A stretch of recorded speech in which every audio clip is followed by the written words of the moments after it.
Welcome to the Water People podcast, where we talk story with some of the most adept waterfolk on the planet. I'm your host, Lauren Hill, joined by my partner, Dave Rastovich. For us, the podcast is a chance to dive into the aquatic experiences that really shape who we become back on land. This season is supported by Patagonia, whose purpose-driven mission is to use business to save our home planet. In the spirit of reconciliation, we acknowledge the Bundjalung Nation, the traditional custodians of the land and waters where we work and play, who have cared for this sea country for tens of thousands of years. Respect and gratitude to all First Nations people, including elders past, present, and emerging. Today we're in conversation with Hawaiian waterwoman Moana Jones-Wong, who made history by winning the first ever Women's Championship Tour event at Pipeline. As a North Shore local, Moana cut her teeth in heavy water, earning her the title Queen of Pipe. Moana was also the first to earn a bachelor's degree in Hawaiian and Indigenous health and healing. She co-stars in the Prime Video series Surf Girls Hawai'i, which follows the next generation of Native Hawaiian female surfers as they compete to earn a coveted spot on the WSL Championship Tour.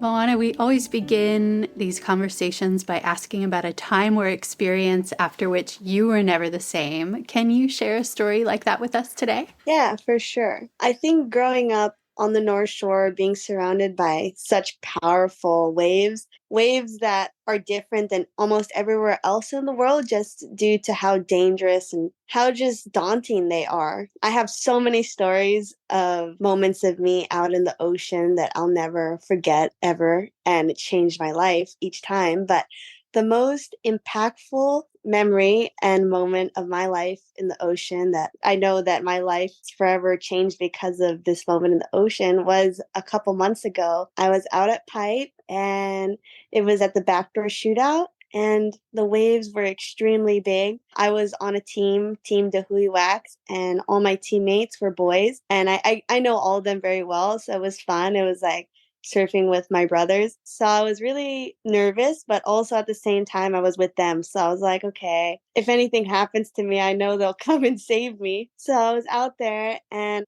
we were the last heat of the first round. So we had to watch everybody else go out before us. It's so hard to sit out at Pipe and just watch it for hours before you go out. That's like the worst thing ever. I kind of just want to grab my board and not look at it and just paddle out. But I had to just sit down there and just watch it for hours. And no matter how much I want to just go home and like not watch it and just show up right when I'm supposed to go out, I can't do it. I just want to be there and I want to watch everything and I don't want to leave. I don't want to eat. I don't want to drink. I just want to sit there and like watch the waves. Like I'm absolutely mesmerized by it. And it was right before we were about to paddle out for our first heat, and I was like having a panic attack, and everybody on my team was like, Mona, just calm down, you're gonna be fine. And I was like, I think this is the biggest pipeline I've ever surfed. Like I've never surfed it like this big before. It's like third reef. And they were like, yeah, it's like third reef and huge, but you'll be fine. Like they didn't seem concerned about me at all. And I was just like, okay, like either they don't care at all and they just like are thinking about themselves, or they like really think that I'm fine. And then they're like, yeah, you're gonna catch the wave of your life today, like don't even worry about anything. And I was like looking at the waves when they were telling me that, and it was like the biggest pipeline I've seen in my life. And I was like, I don't think I'm gonna catch a wave out there. And I told them all, I'm like, I don't think I'm gonna catch a wave. And they're like, no, you're going to catch a wave. You're going to catch the wave of your life. And I was just like, this is so crazy. Like, why are they saying that? I'm like, they're just like trying to be like nice to me. Like, they don't actually mean that. And we got out there and I was like, actually, before we even got out there, we're on the beach and I was just watching these ginormous waves just rolling through. And it looked even bigger when I got on the beach. And I was like, okay. Maybe I should turn around and like walk back and tell them that it's too big for me to go out here. And I was like already on the beach, but I just couldn't turn around at that point because I'm like, oh, everybody's gonna like be like, why is she not going out? But I'm like, I don't think they would blame me, right? Like they wouldn't blame me for not wanting to go. So I was just down there and I was like wearing an impact suit for the first time. I've never worn an impact suit in my life. And it just felt like it felt super claustrophobic. And I was just like wearing it and I was like, oh, this doesn't feel right. Like, I don't like this suit. Like, I don't like wearing my suit and my helmet. And like, just like, it just feels like everything is like on top of me and it's like too heavy. And I don't like this feeling. I just feel too restricted. But I couldn't do anything about it because I was like already like at the beach, like at the water, like about to paddle out. And Volcom just made me this impact suit. Like, what am I supposed to tell them? Like, I don't like this impact suit. They got it like custom made for me. And I was like, oh. So we're about to jump in the water and I was like, guys, like we need to time this really well because like I watched all morning long and like every heat that went out, like every single guy just got like taken and swept down to Okai and like had to get like rescued down there. Like I don't want to get rescued down there. Can we like wait together and just all paddle out together? And then they were just like, okay, we'll wait. It's like we'll wait for a wave. And they're just nonstop like bomb sets coming through. So like we can't paddle out. I'm like, okay, well, like we need to wait. And then one of the boys was just like, whatever, I'm just gonna go. And then he just like went for it. And then the rest of us were just like, oh, and we all jumped in together and just like started paddling as fast as we could. And we were the first team of the whole day to like make it out in the water without getting like taken. Thank God. Like one thing went right for us so far. So that's good. I'm like, as long as we made it out and like didn't get pounded, like I'm fine. Like I made it. I'm good. I'm like, all right. So we're sitting in the channel waiting for our heat to start. And there's like 2 minutes left before our heat's gonna start. And all of a sudden I'm sitting out there and I'm just seeing like these ginormous barrels. And I'm like looking into the barrel and I'm just like, oh, okay. This is not what I signed up for. I'm like 5'2". I weigh like 108 pounds. I'm like really malnourished right now. Like I don't know if I can survive a hold down out here. And I can't hold my breath like longer than 10 seconds. Like I'll drown. I'm like, I'm gonna drown. Like this is the end of my life. And then all of a sudden the photographer's like, we want to take a team photo of you guys. Like everybody, like you guys line up right here. And I'm just like, why is everybody calm right now? And they're like trying to take a photo of us. And then all of a sudden the lifeguards are like, there's a bomb set coming. And then we all were like, ah! Like all of us like paddling over like these huge sets together. And like the whole photographer section just got like taken out by the set. And this is like all before the heat started. And I was just like, okay, like I'm definitely not catching a wave today. And the horn blew, and then like our heat started, and there was just like nonstop waves. There was like turbulence everywhere, and it was just like the craziest, scariest experience.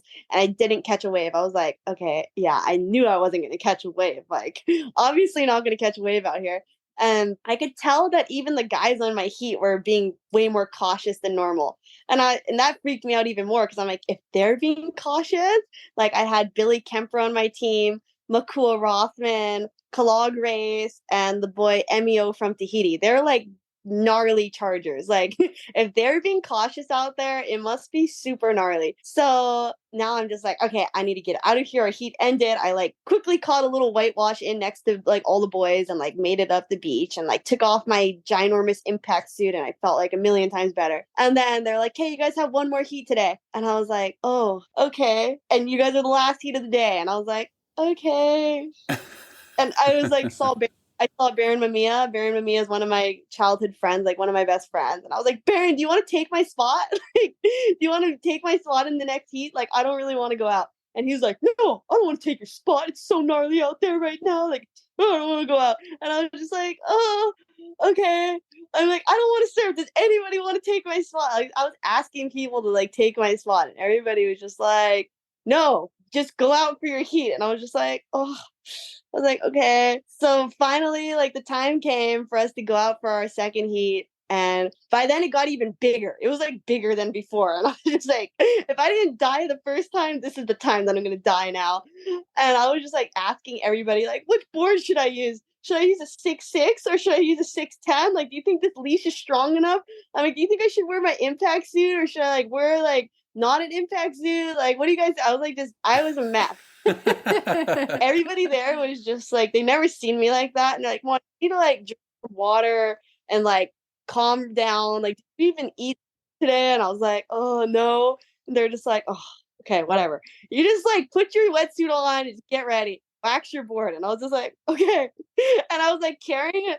I didn't listen to anybody. I put my impact suit on, put my helmet on, I put like a different board on, and then literally 5 minutes before we're about to paddle out, I took my impact suit off. I took my impact suit off. I put my little wetsuit that I normally ride on, and I grabbed the other board that I wasn't going to take out. I took out that other board, and I just like put my helmet on and like quickly ran down the beach and jumped in the water. And then we're out there, and we made it out again. And then like the whole heat went by again, and it didn't catch a wave, and there was about 5 minutes left and I still didn't catch a wave. And I was like, what's going on out here? It's like it's like nonstop third reef. And then Billy Kemper, like there was this bomb set coming, and he turned around and went for it, and he got like super injured on that wave. And then like the whole beach was erupting with people. There was like sirens everywhere. There was like lifeguards coming to rescue him, like the water patrol. It was like chaos. And then like the other boy, Emio, got like knocked out by one of the jet skis on accident. He was on my team. Like it was just chaos. And then Makua was like sitting like way out the back and like at third reef or like second reef. And then me and Kala are like sitting like right outside of first reef, like second reef kind of, but still first reef. And we just watched that whole thing happen. I was just like, I think Billy just got like really injured. And Kala's like, yeah, I think he did get really injured. I'm like, I think we should go in. He's like, yeah, like let's go in. And then the horn blew, or he was over. And then all of a sudden, like I was gonna paddle in, but then I like somehow just paddled in to this like certain spot of the lineup, and the ocean like went super calm. Like all day it was not calm. And then it just went like very calm and super nice. And I was like, whoa, it just got like really nice out here. And then I like looked in and I was like, whoa, I'm like sitting in like the perfect lineup right now. Oh, that'd be crazy if like a perfect wave just came through and I was like in the spot because like nobody's around me. Everybody's got like taken out by bomb set, and now it's perfect. And then I was just like, doo doo doo. And then I like saw this line coming towards me, and I was like, oh, that looks like a wave. And then Kalal was like, turn around. And I was just like, I think it's like too soon for me to turn around. And he was like sitting like 10 feet farther on the shoulder. I was like deeper than him. And I was just like sitting there watching the wave. And he like screamed again, Mona, turn around. And I like didn't look at him, and I was just still looking at the line, and I just waited. And I was like, oh, I think I'm going to go on this wave actually. Like, I think this might be a good one. It doesn't look that big. And I like could hear him kind of in the background telling me to go, but I was like, Kalal, I know when's the right time to turn around and paddle for a wave. I know. And then he told me like the third time, like, go, turn around and paddle. And then on the third time, that's when I just like quickly like turned around and like did like just a couple fast little paddles and just popped up, and I dropped into this wave. And when I dropped into it, then I realized how crazy this wave was going to be. I just like dropped in, I was looking at this wave, and the wave just like threw over me, and it turned into like this like 10-foot magical wave that was like from the movie Moana, like the Disney movie Moana. Like it's from that movie. Like the water was like sparkling crystal clear, and like everything was like in slow motion. It was just like the most perfect barrel I've ever seen. And I was like in this barrel just looking through it, and I was like, how am I on this wave right now? Like this is the craziest wave ever. And like I was like not even gonna catch a wave today. Like I thought I was gonna die out here. I'm like, okay, I need to focus. I'm like, I need to make this wave. And I was just like, wait, I don't even know how I'm gonna make this wave. Like I'm super deep right now. Like I don't even know what's going on. And then all of a sudden, I like just like I felt my foot was like not in the right. My foot was not on the right spot on my board, and I was like, oh no. I was like, I think I'm gonna like eat it right now, actually. And then I like was in the barrel, and I was like just trying to like move my foot back to the right place, and then I like got to move it back to the right place, and I was like, oh, I made it. And then I like caught my rail and just perfectly lined up inside of the barrel. And after that, like at that moment of when I was like in the deepest spot of the barrel, I just kind of like blacked out. I don't really remember what happened. I think I was like in another dimension. I was like in another world inside that barrel. And then I just remember like, so I blacked out when I was in that like super gnarly vortex zone. I call it the cosmos zone. And then I like blacked out in there. And then when I was like about to come out, that's like when I like reawakened. And then I like looked around and I was like, I'm still in here. I didn't fall yet. And then right when I was like, I wasn't sure if I was going to kind of come out or not, it was about to spit. And when it spit, it sucked me back into the barrel and then spit me out. And I was just like, what? And I came out and I was like, oh, I like just started claiming the wave because I just couldn't believe I made it. I'm like, I made it! Like I caught a wave. And I didn't know how good the wave was because I was just like claiming it because like I caught a wave today. I was like, I caught a wave today. I didn't think I was gonna catch a wave, and I did. I'm not a kook. And I like came up the beach, and then like my uncle and my aunties were like running down the beach in tears, and they were just like crying. And I was like, "Why are you guys crying?" And they're just like, "That was the best wave we've ever seen somebody catch on a pipeline." And I was just like, "What? Really? Like it was that good?" And they're like, "Yeah." And like my uncle was just like, that was the most historical wave I've ever seen in my life. And I just wanted to come down here and congratulate you. And then he like hugged me and like ran back to his house. And like the whole beach, the whole beach was like erupting. And I didn't know that everybody was like clapping for me. And I like turned around to like see if there was like somebody behind me that caught a wave. I was like, somebody catch a sick one? Like what happened? And then there was nobody on a wave. The ocean was flat. And I was like, are they cheering for me? And then like everybody was like cheering for me. And then I was just like, wow. And then I like ran at the beach and like everybody was like showing me the clips that they got on their phones and on their cameras. They're like, look at this wave. And I was like, no way, that's me. And they're like, yeah. Like the rest of that day, I was just like on cloud nine and I didn't know what to do. And that wave just like changed my entire life. I never thought I would catch a wave like that ever. Like I did not ever think that. Before I even started surfing pipe, I would like, fantasize about surfing pipeline. I'd be like in my dreams at nighttime. I was like so obsessed with pipe that I couldn't surf out there. I like literally couldn't even drop into a wave. I would drop in and like nose pearl. So I was like an absolute kook. I'm like, I can't even surf out there. Like, why am I even thinking about like me catching bomb sets out there? I can't even catch like a 2-footer out there. Like I haven't even gotten barreled in my life out there. And when I was like 17 years old, I had this dream that I caught that same barrel. And I woke up from that dream and I was just like I was like in disbelief. Yeah. And I started like crying almost because I was like, I'm never gonna be able to catch a wave like that in my life. And then when I caught that wave, I was just like, I started like bawling my eyes out in front of everybody. And I was just like, guys, you don't understand. Like, this is all I've ever wanted. Like, I don't care about anything else. Like, I can die right now. I'll be happy.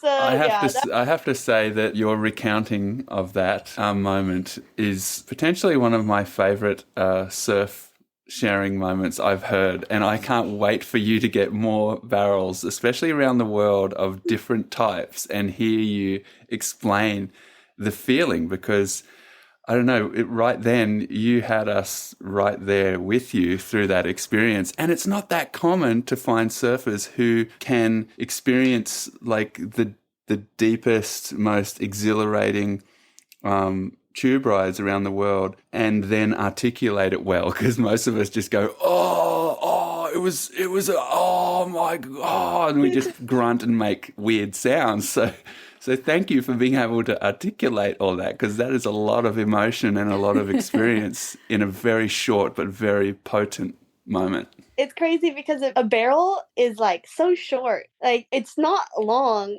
It's not a long moment of your life, but it really just like impacts the way you feel like so much. And I don't understand because like I think as surfers, you guys can agree, like, getting a barrel is kind of the greatest feeling in a surfer's like life. You just want to get barreled. It doesn't really come close to anything else. Like doing turns doesn't give you that feeling. Like doing anything else doesn't really give you the feeling that it is when you're riding like inside of the wave. You just feel so connected. It's like this connection that you just can't really get by doing anything else. It's like spirit almost. Do you have anyone that's older than you that has been able to explain it well? Like I'm thinking of people like, Michael Ho, someone who's been barreled probably more than anyone on the planet because of his age and his ability and continuing to get, very pitted every winter in Hawaii. Do you have anyone older than you that you felt has explained that experience or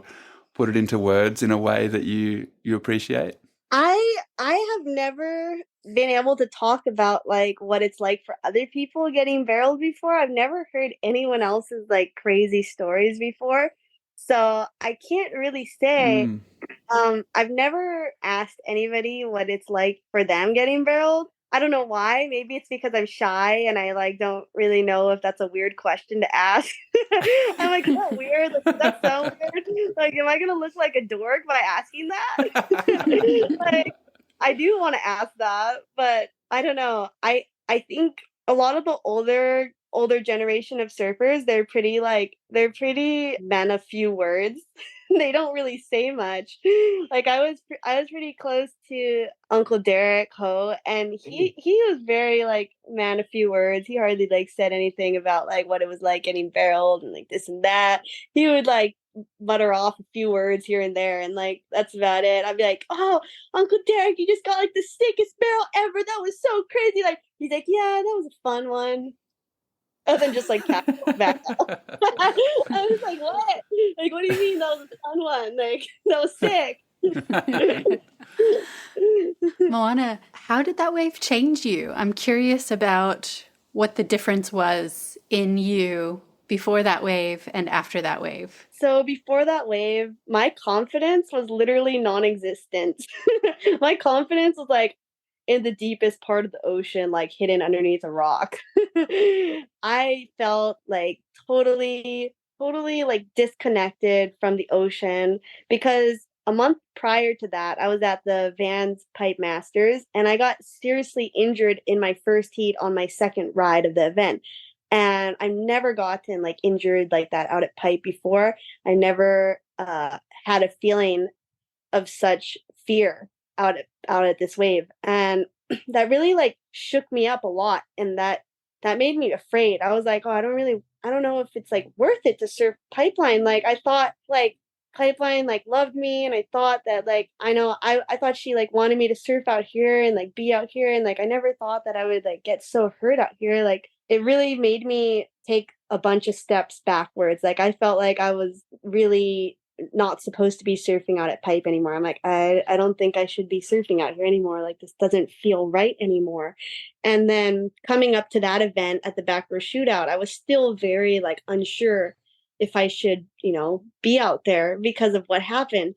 And when that happened at the Vans Pipe Masters, it was way smaller. So in the shootout, I was like, wow, I don't know if I'm deserving enough to even be out here in surfing these type of waves. Like, and I think Pipeline really like felt all my emotions and felt everything that was going on in my heart and in my mind, and saw how concerned I was, and saw that my intentions were good intentions. I was not trying to be disrespectful. I was not trying to, like go out there and get the wave of the day. I wasn't trying to do any of that. I was just trying to go out there and just ask if I could be out there. I'm like, can I be out here?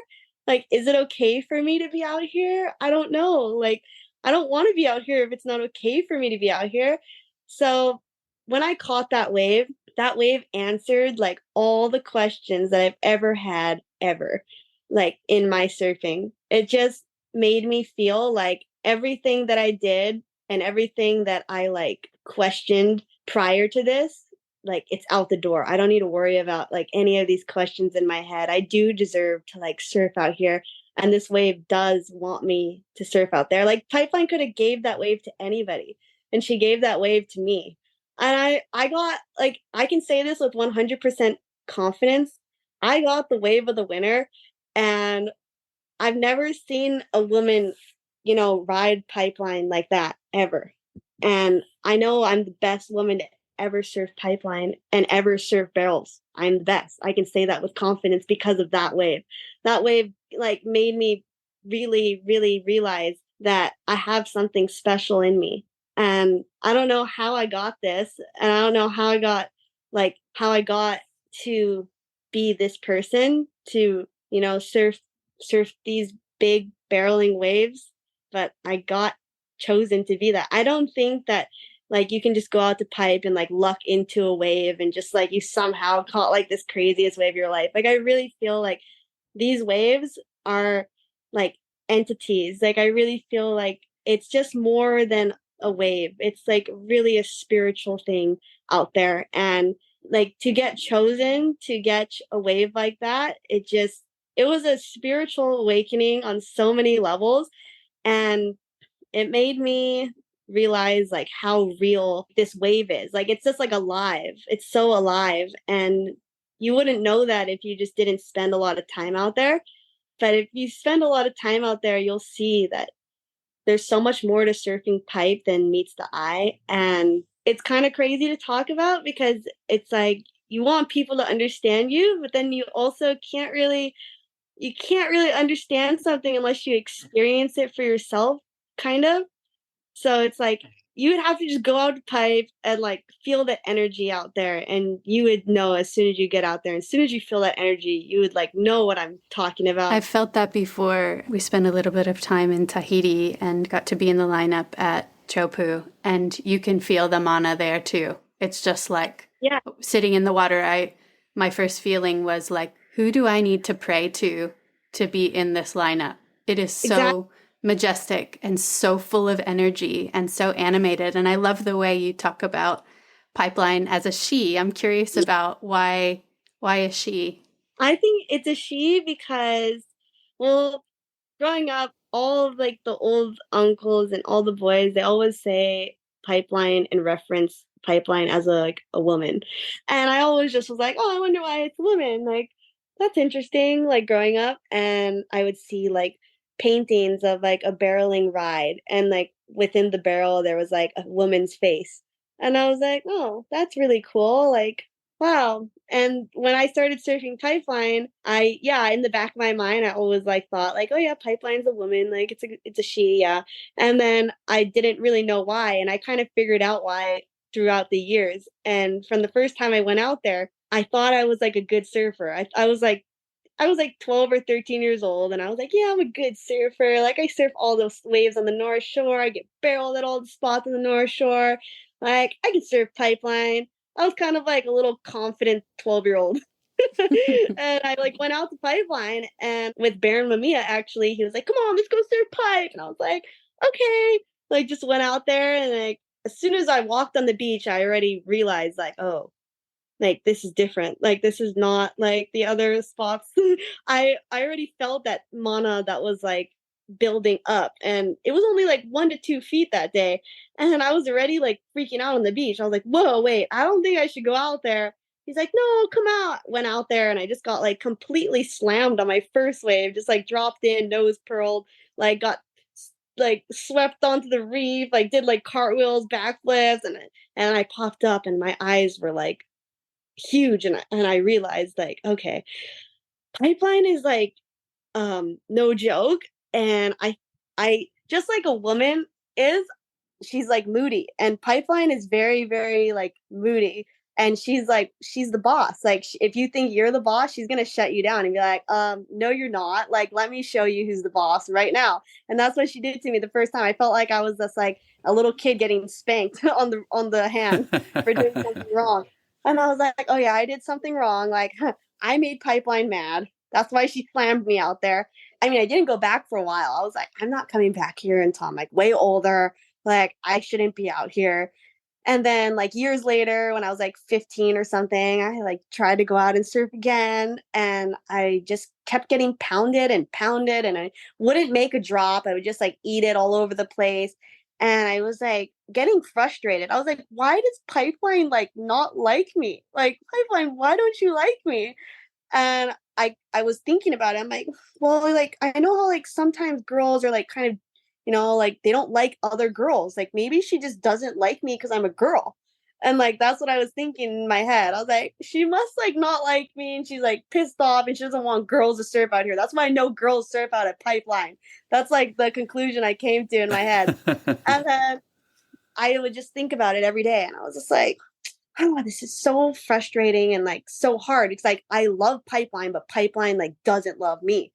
And I would walk past Pipe every day, and I would just like think about it all day and just dream about it all night. And then I would just be persistent and keep going out there. And after like my final breaking point, I was just like, you know what? This wave hates me. Like, I can't surf out here. I can't catch waves out of Pipeline. I'm going to try one more time.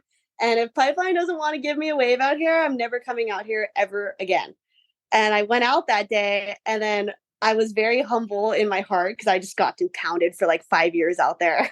And I was just looking around, and I was like, I wonder if like I'll catch a wave. It was right before I was going to go to school, so it was like early in the morning. And all of a sudden this like wave came, and like it was kind of out the back and nobody was around, and I was just by myself, and I just turned around and dropped in and made it for the first time. And I was like, whoa, I just made like the drop out at Pipe. Like, how did I make that? And then all of a sudden I was in the barrel, and then I was like so deep, and I was just like, whoa, I'm actually getting barreled. Like, this is what it feels like to get barreled out here. And then it just like spit, and then I was still in the barrel, and I came out after the spit, and like all the boys at the Volcom house were like cheering and hollering for me. And I like looked back, and I was just like, oh, like Pipeline said I can surf out here. Pipeline likes me now. And then like ever since that moment, I was like, okay, yeah, Pipeline and me, we're friends. Like, we're girls. Like, we're like besties. Like, she wants me out here. Like, she accepted me. I'm a part of the cool crew now. Like, I can come out here. So ever since that day, I realized like, all right, I spent my time out here. I put in a lot of time, and Pipeline saw that, and she wants me to be out here. But I think that's like why a lot of people reference Pipeline as a woman or a girl, because like, all right, yeah, a lady, because mostly everybody that surfs out there is guys. And I was like, every time I would go out, I was always pretty much the only woman out there. It'd be rare if there was like other like women out there, like probably like one or two, like every other like month, like somebody would maybe come out. But most of the time it was just me with like 100 different guys out there. And how does that feel? Well, surfing Pipe with like only a bunch of like really gnarly guys in the water is super intimidating. And it was very, very scary at first. Like whenever I would go out to Pipe prior to like 2 years ago, I wouldn't even walk down the normal Pipe entrance. I would walk around from like off the wall or from Eukai Beach Park. I wouldn't even go near the Volcom house. I wouldn't like want anybody to see me. I would like quickly run down the beach and like put my board like above my face and just like jump in the water through off the wall or through Eukai and just like hope that nobody's watching. I'm like, nobody watch me. Like, don't look at me. And I would get out into the lineup and I'd see like, John, I would see Jamie O'Brien, like Uncle Derek, Uncle Mike, like every single gnarly North Shore, like Pipe guy was out there. And as soon as I'd paddle out, I would go in the lineup and I would just try to sit like right inside of them and just like far away from them. And so they like, hopefully they wouldn't see me. And as soon as I would get out there, they would all like turn around and like look at me. And I would just like look down and just be all like uncomfortable and like, oh no, please don't look at me. And I know that they were all like thinking in their heads, like I could feel it. I could feel them like all thinking like, what's this girl like doing out here? Like she's like so tiny and small. She has like her small little board. Like, what is she doing? And every time I would catch a wave, I would catch it and I would kick out. And when I kicked out, the entire lineup of guys would be like watching to see if I made it. And then I would kick out and make it, and they would all turn back around as soon as I came. Oh man. I was like, why do they all watch me? But I think they're like all watching me because they never, like, it's rare to see like a girl out there. They don't see that. So they're just like wondering like, how is she going to surf out here? Like, is she going to eat it? Is she going to like make a barrel? Like, they're kind of intrigued. There can be the whole weight of your gender on your shoulders sometimes when you're in that situation, huh? Yeah. Cause like, there was no like real like woman pipeline local out there. Like there's no local woman pipeline surfer. Like you can ask any of the guys will like all say like, yeah, there's like no locals that are women that surf out here like on a regular basis, like ever. So when I would go out there in the beginning, I remember I just like didn't want to get in anybody's way. I didn't want anybody like see me on a wave or like anything like that. And after a while, they would see me catching like these super like fun size, like 4 foot inside ledge barrels. And I would just come like flying out. And they were all noticing that. And they were like, wow, like this girl actually can get barreled out here. And they would come up to me because I would not go up to them because I was like way too shy. Not that I didn't respect them. I respected them so much that I was just like not even wanting to like make any conversations with them. But they would like come up to me and they'd be like, oh, what's your name? I'm like, Moana. Like, oh, we saw you get a good one. And I was like, oh, thank you. And they're like, yeah, like, come sit next to us. And like, what kind of board are you riding? Oh, what kind of fins do you have in there? Oh yeah, that's what you're riding. Okay, well you should ride something like this. Like, oh, you should ride these type of fins. And then they started telling me like, oh yeah, just like, this is like kind of the lineup, but you know the lineup, or you've been watching us. Yeah, you've been watching. And I'm like, yeah, I've been watching you guys. They're like, oh yeah, okay, yeah, just keep coming out here. And like Jamie O'Brien was like, yeah, just keep coming out here. You're gonna get really good. I know it. I can see it. And then Uncle Derek was like always telling me, yep, just keep coming out. You're gonna get better and better every season. You just keep coming. And I was just like, okay. And then they're like super nice to me because I was like also super, super nice to them, and was just like always, like they saw me grow into like the person I am. Like I was like a super shy, timid, very like to myself person. Then now when I go out in the lineup, I'm the most talkative person out there. I'm talking to everybody. I'm like, what's up? Like, what's up, guys? Like, like talking to everybody. Like I'm everybody's sister, just like cruising around, like do. And like every time a wave's coming, I'm like screaming for the person to go. Like if whoever is in the spot, like whichever person is, I'm just like, go, like screaming their name and just like cheering them on when they make it. I'm like, like I'm kind of like the hype master, like the cheerleader, like that's me. Oh, that's so great to hear, Moana. I'd love to switch directions, and I want to know about your University of Hawaii degree in Hawaiian and Indigenous health and healing. You made the switch from the hard science of biology to study Hawaiian health and healing. What made you make the switch? So I was in my junior year in biology. So I was about to go into my senior year. I was like so close to graduating. I only had to take a couple other classes. I think I had to take cell and molecular biology and biochemistry, and then I was like kind of finished already. That was the last classes. And I just found out that they made this major like that year. And I took one of the classes for an elective, and I remember taking it as elective. And as soon as I took it, I was like, I need to change my major. Like, this is what I want to do. I don't want to be a biologist. Like, I want to like learn about Hawaiian health and healing. Like, this is way cooler to me than biology. So I talked to the lady that was in charge of the program and asked her about it. And it actually turned out to be my cousin. Like, I was related to the person, and I was like, oh, it's my cousin. Like in Hawaii. That's like a typical thing. Like, you talk a little bit about someone's personal life and you find out you're related. So we found out we're related. And I was like, whoa, that's so cool. I'm like, well, I really want to like change my major. Like I actually really think this is super cool. And she's like, well, yeah, I just developed this concentration and nobody's ever graduated in it before. You would be the first person. You'd be our first person in the program. Like, that would be so cool if you jumped to this program, and I'll take you through it. And I was just like, yeah, like sign me up. So I like signed up for it and like fully shifted gears, and I graduated in 2 years. So I graduated, instead of like being in college for 4 years, I was in college for like 5 years, but I didn't mind because that was what I was passionate about and that's what I wanted to study. It was also a very much a spiritual journey. Hawaiian health and healing is very spiritual. It's not like westernized medicine. It's very indigenous medicine. And any indigenous community or people are just so connected to nature. And that's kind of what this whole concentration is about being connected to nature, being connected to each other, being connected to the spiritual realm, whichever God it is that you acknowledge or worship. But yeah, it was life changing, and I am really grateful and thankful that I had that opportunity.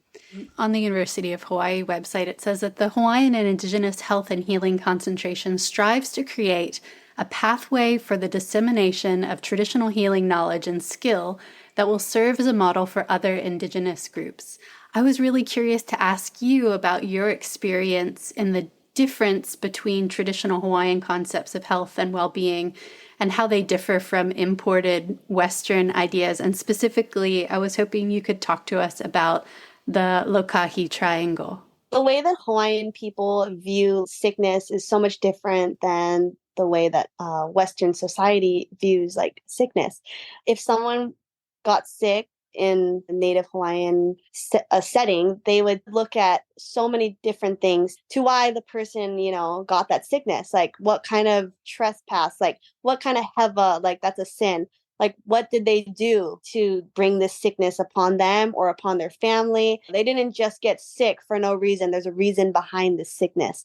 And our jobs are to figure out what that reason is. So anytime that I get sick, I'm just like, okay, I must have done something wrong. Like, what did I do?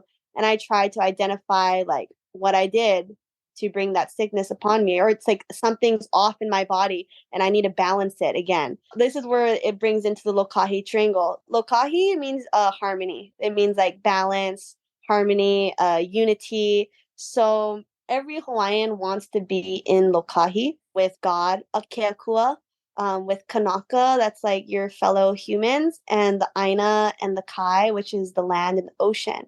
So on top of the triangle is Keakua, that's like God, the spiritual realm. And then on one side is humans, and on the other side is the land and the ocean. And in order for you to be in perfect health, those things need to all be there. They all need to be balanced. They all need to be connected to you. And if you're not connected and you're disconnected, that's when your health starts to deteriorate. So if you are, everything is fine except for you're not like connected to the ocean or something, then there's something missing there. The balance is broken. Like you need to get that back. And in order to get that back, you have to be reconnected. And a way to reconnect is just simply by going in the ocean and spending time out there. So by going surfing, you're like connecting to the ocean, going fishing, going shell hunting, just anything to be in the ocean. That's gonna just make a relationship. I'm curious, Moana, about some of the signs that people who are listening to this could look out for in themselves if there are some imbalances. So what would you say would be like a lack of that ocean element in your life? How could that manifest in your body? What would be a sign for us to look out for with something like that? So I think everybody is different for sure, but I'll talk about myself, how I would feel. For me, when I feel like I'm becoming disconnected from the ocean, it's crazy because sometimes I'll be like surfing all the time and I'll still feel like I'm getting disconnected. I'm like, wait, why do I? And it's a feeling of a sadness. It kind of feels sad. You kind of feel like your body is missing something. You're missing something. There's like this, you want this like purpose, and you don't know like where it is. You're just like, what am I supposed to be doing? It's kind of like, that's how I feel. Like I kind of feel like lost. I'm like, I feel lost. Like, why do I feel lost right now? Or sometimes I'll feel like really tired and I'll be like, why am I feeling tired? Like I didn't even do anything today. Like I shouldn't be feeling like this. Those are like the signs that I pick up for myself. But the biggest sign is definitely a kind of like a confusion just in my mind. Just everything's like feels confused. And that's when I know, okay, I think I'm surfing out there a lot, but I'm surfing for the wrong reasons. I'm surfing to compete in a contest. I'm getting caught up in the contest, and I'm not actually going out there to have a relationship with the ocean. I'm going out there to fulfill my own fulfillments that I need to accomplish. Like I'm thinking about money. I'm thinking about, my career. I'm thinking about this contest and catching this wave in this contest and getting these certain points in the contest. Like that's really not helping me connect to the ocean. That's actually like disconnect from the ocean. And that's like what I never want to do. So I think as being a Native Hawaiian and having this type of upbringing of how surfing is supposed to be, it's so hard for me to surf in a modern society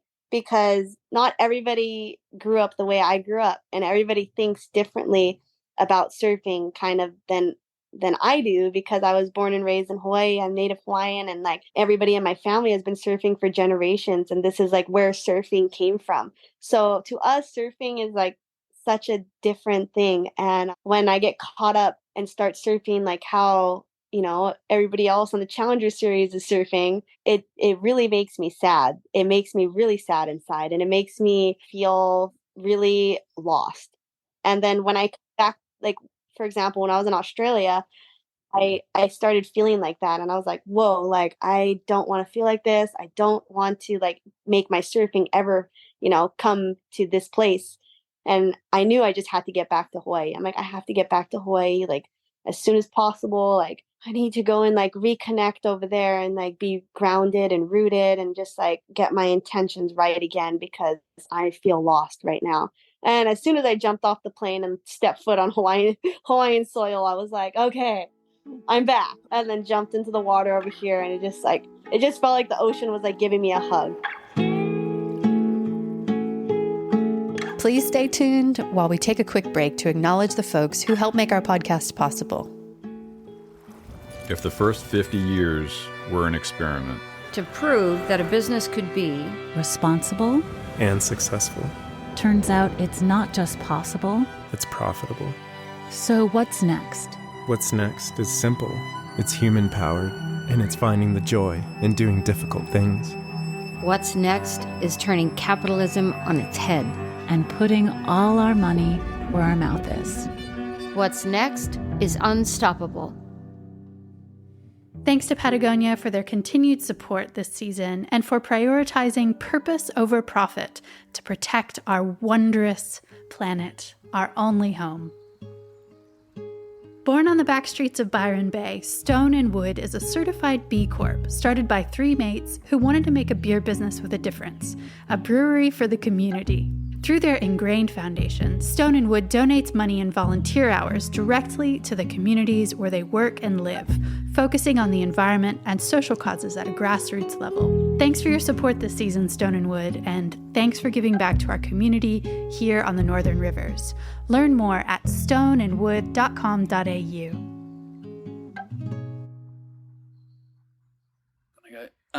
We're both like, I want to speak.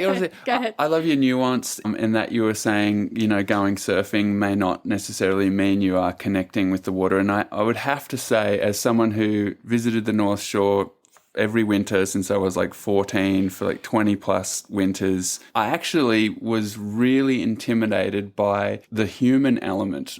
And I always had really deep respect for the ocean there, of course, because of the power, the mana, the spirit of the water there being so strong. Though I actually found myself more overwhelmed by the cameras everywhere, and then eventually the drones in the sky, and the eyes upon us when we're surfing those waves at every moment of every surf. And I found that really overwhelming. I found that it was hard to just play and pursue a different type of surfboard or a different type of surfing without feeling, I guess, overwhelmed by all of these mirrors that are sort of being held up around you there. And it's quite an intense location for that. And I felt like when we passed through there, the beginning of last winter, it was early season and it was real quiet and there was like no one in the water. I was surfing Rocky Point and gas chambers and areas there with the Moniz boys. Actually, we had a few surfs together and there was just no one around, and it was so playful and wonderful. And that feeling of having that place as your home and every surf being watched so intensely, I would imagine that could make it easy to be surfing, but not necessarily be in the water with your mind and your heart and your spirit fully in the water and comfortable. Is that a hard thing to have grown up in?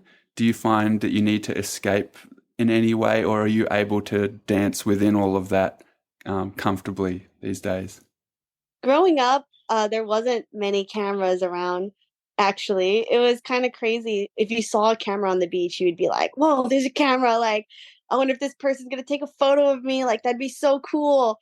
And like, when you're a kid, you think like if you could just get one photo, that'd be like the coolest thing ever. And nowadays, like, there's just like cameras everywhere. Like, no matter what you do, you're gonna get documented somehow. And it's crazy how the times have like really changed, and like social media has just like exploded, and that's kind of like a huge part of life and a huge part of anything such as like surfing. Like, surfing is just constantly being filmed, and there's content dropping all over the place. So in the winter time, it does get a little frustrating. Sometimes I'm just like, can we just not bring out the camera? Like, can we just surf to just surf? Like, I I have, like, this thing in the back of my mind all the time, like, I just wish I didn't even have social media. I wish I just, like, if things were how it was when I was, like, growing up and there was just so much less things around, like, I just want that so badly, but never gonna be like that again, so you kinda have to learn to, like, adapt. So I think when you're out surfing, well, for me, when I'm out surfing at Pipe and there's like 50 people in the water shooting, and then there's like 100 people in the land shooting, and there's like 30 drones up in the water, it's definitely hard to concentrate. It's hard to focus at times. And, if you don't go out there with the right mindset, it's easy to just sit out there for hours and just kind of get lost in it all. And that happens to me a lot where I'll just go out there and I just won't even catch a wave, and I'll sit out there for 6 hours. I always do this. Like, this is notorious for me. Sit out there for 6 hours and don't catch one wave and then just paddle in because I'm overwhelmed. Like, I'm just like, I can't do this anymore. I have to go in. There's too much going on out here. I've had enough. I'm calling it quits, and then I just like go in. But that's what I'm saying, like, trying to like surf through for the right reasons when there's so much, things going through your head. You're like, oh, if I can just go out there and get a good wave, like, these guys are going to get a water angle. There's going to be a drone angle. There's going to be a beach angle. Like, I'm going to get all this content to post on my Instagram. Like, my sponsors are going to be so happy, like this and that. And at the end of the day, like, if I catch myself thinking like that, I kind of just like want to slap myself and like snap out of it. Like, that's not why you surf. Like, I don't surf for that. And I don't ever want to surf for that reason. Like, if I start doing that, I'm going to quit surfing and I'm going to like be a nurse in Hawaii. Like, I don't want to do that ever. Like, I want to surf for the right reasons and not the wrong reasons. And it's hard to, with, so much things going on. There's like the Olympics now, there's like CT events, there's Challenger Series, there's QS's. The surf world is just like going in all types of different places. And I think we can all agree that watching competitive surfing throughout the years has really changed, and it's gotten so much gnarlier. I feel like in the past years, like growing up, none of the surfers like really trained. They didn't like do like gnarly CrossFits and like crazy diets and like had all these like specialists helping them, and like they had a whole like production crew traveling the world with them, and like I feel like it was pretty like hang loose and just like, mellow. And nowadays, like, the top surfers have just like this giant entourage behind them, just like doing 100 different things for them, and they're just in the middle of all of it. And I look at that and I'm just like, how are these people like able to do that? Like, I don't think I could ever, if I ever made it on the CT, I wouldn't ever want to like have an entourage like following me everywhere, and like just taking surfing to be such an intense, like crazy, like thing, like super gnarly. Like, people were like telling me, oh, yeah, if you want to make it through the Challenger Series, you have to like act like it's military camp and like this and that. And like, I was like, whoa, okay. Like, I don't That think doesn't I'm ever sound gonna fun do at that. all. Yeah, I'm like, no, I don't think I want to ruin my life like that. But like, I don't know. I think that surfing is such a gift and it's such a special thing. And you know, in ancient Hawaiian times, like this was the favorite pastime of everybody. It wasn't just for the, like the ali'i, the chiefs. It was for everybody, the commoners. It was for the kids. It was for the women, the men, and everybody surfed together. Like it was just everybody wanted to go surfing. Everybody, like as soon as the waves were firing, they were just like, okay, everything, we're gonna put everything away. It's time to go surfing. And they would like they knew when the waves were going to be firing throughout the year and they would get all their work done so that when that time came, they could all go surfing. Like they planned everything around the surf and they would set sacrifices, they would chant, they would pray for like certain waves, they would pray for their boards to be shaped in the perfect way with the best intentions. And like it was a very spiritual thing. Surfing was always spiritual to Hawaiians, and it was always something that was so special and so sacred.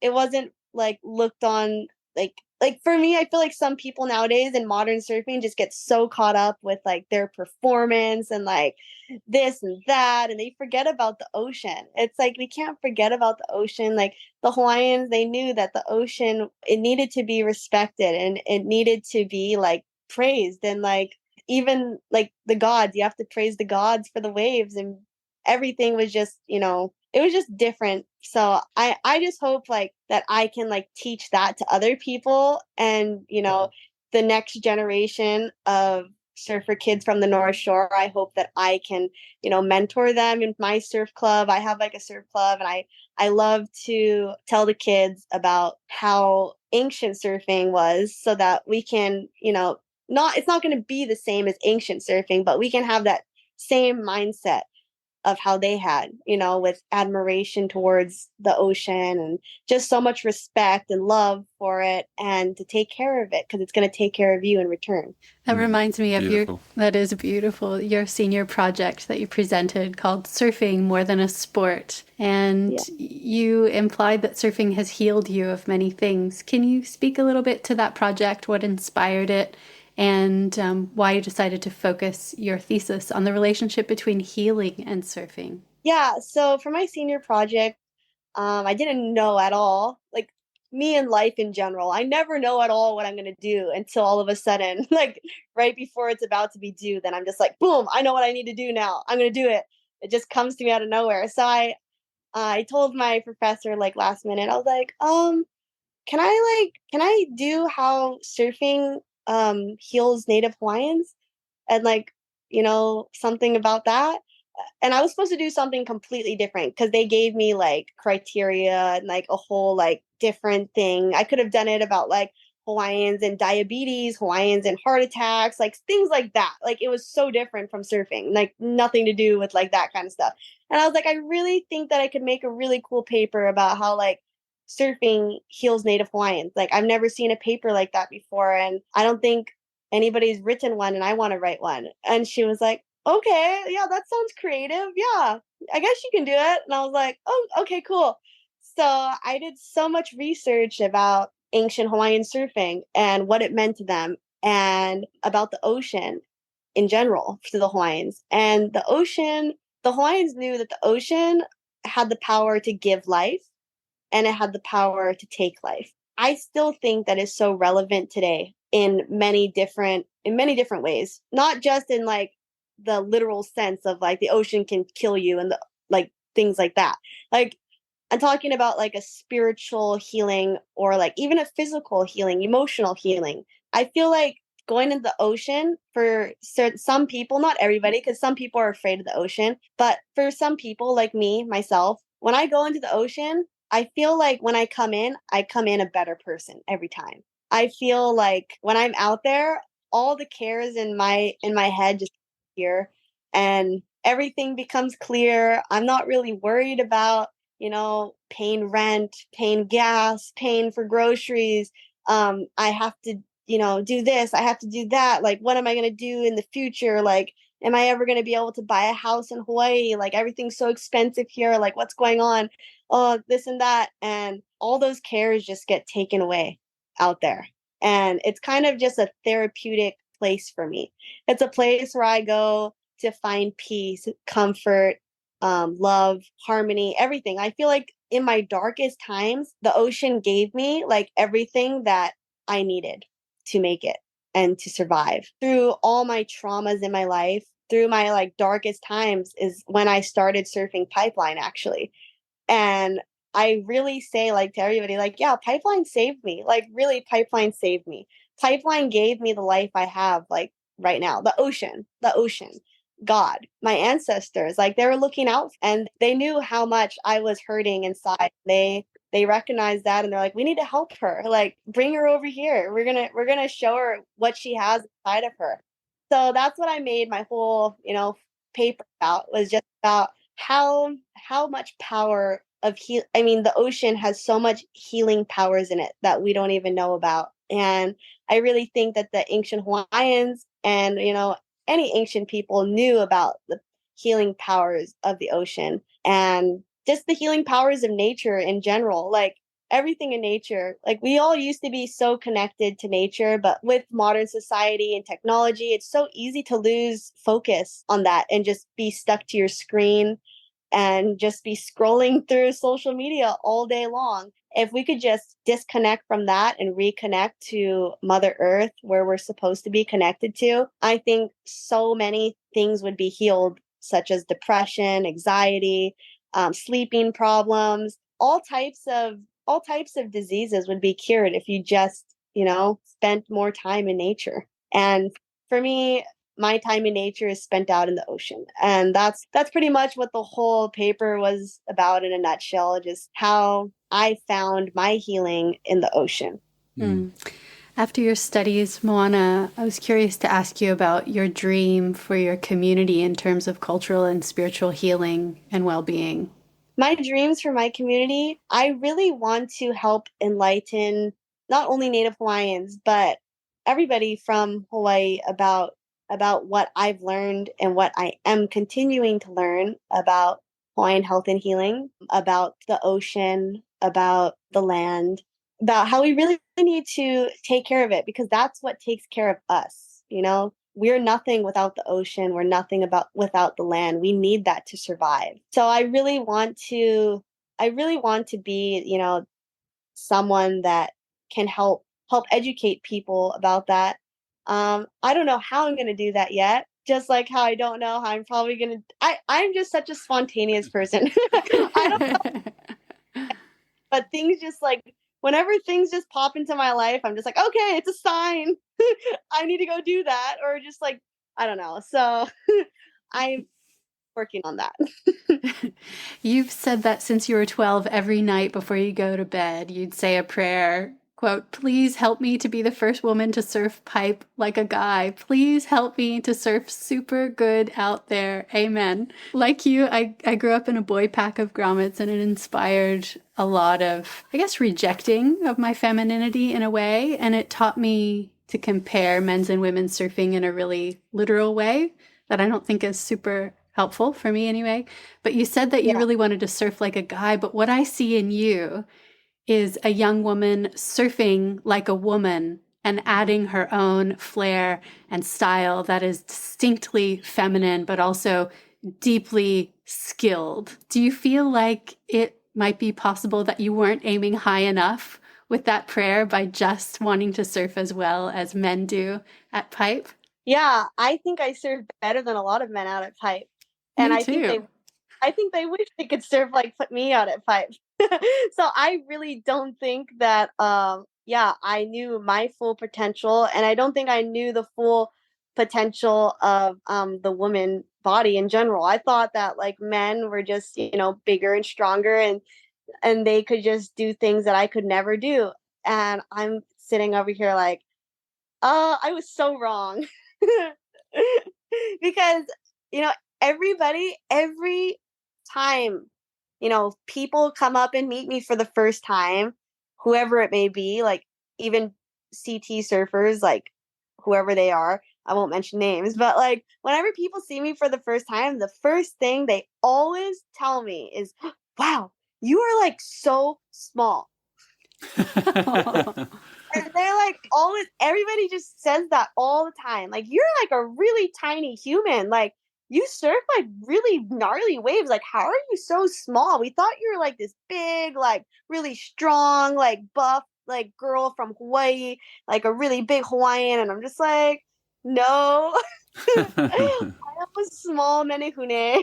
I am a tiny person. So yeah, it's crazy. Yeah, it's crazy for me because I don't even know like what my full potential is, and I still don't know what it is. But now I don't ever compare myself to guys ever. I'm like, I don't need to compare myself to guys because all the boys that I grew up surfing with, they never caught a wave like me out at Pipe.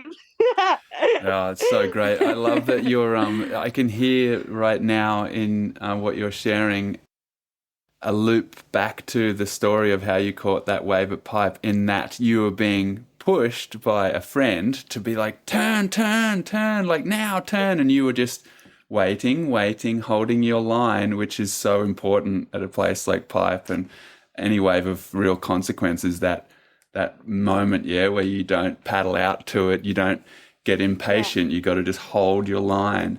And then you just swung and did a couple fast strokes and you're into that wave. And it sounds like that's a pretty common thread. Like you're saying, you're a spontaneous person. You're saying, I don't know what I'm going to do with this project moving forward, but it'll come to me. And it seems like a similar thread. And don't you love how surfing does that? How through being in the water, we see our characters, we see our innate nature like that. I do think that the ocean really brings out your personality and it shows you who you are. And for me, I never knew who I was ever. I was like, who am I? Like, I don't know who I am. Like, I really don't. The ocean taught me my characteristics. The ocean taught me that I'm just like a person that just kind of goes with the flow. And whatever comes my way, I'm just like, oh, okay, that must be meant for me then. I'm just going to go with it. And if it doesn't work out, it doesn't work out. But I'm just going to go anyways because it just like presented itself. So here I go. Yeah, so great. So wonderful. And good on you for doing that and providing that example for so many people, and especially for young women. I do feel like lineups around the world are so much nicer, so much kinder, and better off when there are men and women in the water. So it's great that you're really deeply helping that happen. Yeah, Pipeline needed a woman out there. Oh yeah. Yes, indeedy. Perhaps more than any place on the planet. Yeah. So that early prayer has pretty much been answered now. Moana, what are you praying for now? I really just pray for to help me figure out what I'm supposed to do, because I don't know. I don't know what I'm supposed to do, but maybe I'm not supposed to know what I'm supposed to do. I don't know. I think I know that I'm meant for something amazing, but I don't know what that amazing something is yet. And I'm just asking to find out, what does God want me to do with my life? Like what is the most impactful thing that I can do? I don't want to just be like in surfing for like the wrong reasons, or I wouldn't be here if it was for those reasons. Like, I want to be here not because I'm getting this amount of money every month. I wanted to be the best for myself. I didn't want to be the best like for everybody else. Like, it was an internal goal, and I want to keep that. I don't want to be impressing everybody else. I'm just trying to impress myself. Thanks so much for listening with us today. If you like what you heard, please consider sharing an episode with a friend. Our editor this season is the multi-talented Ben Alexander. The podcast soundtrack was composed by Shannon Soul Carroll, with additional tunes by Dave and Ben. We'll be continuing today's conversation on Instagram, where we're at Water People Podcasts, and you can subscribe to our very infrequent newsletter to get book recommendations, questions we're pondering, behind-the-scenes glimpses into recording the podcast, and more via our website, waterpeoplepodcasts.com.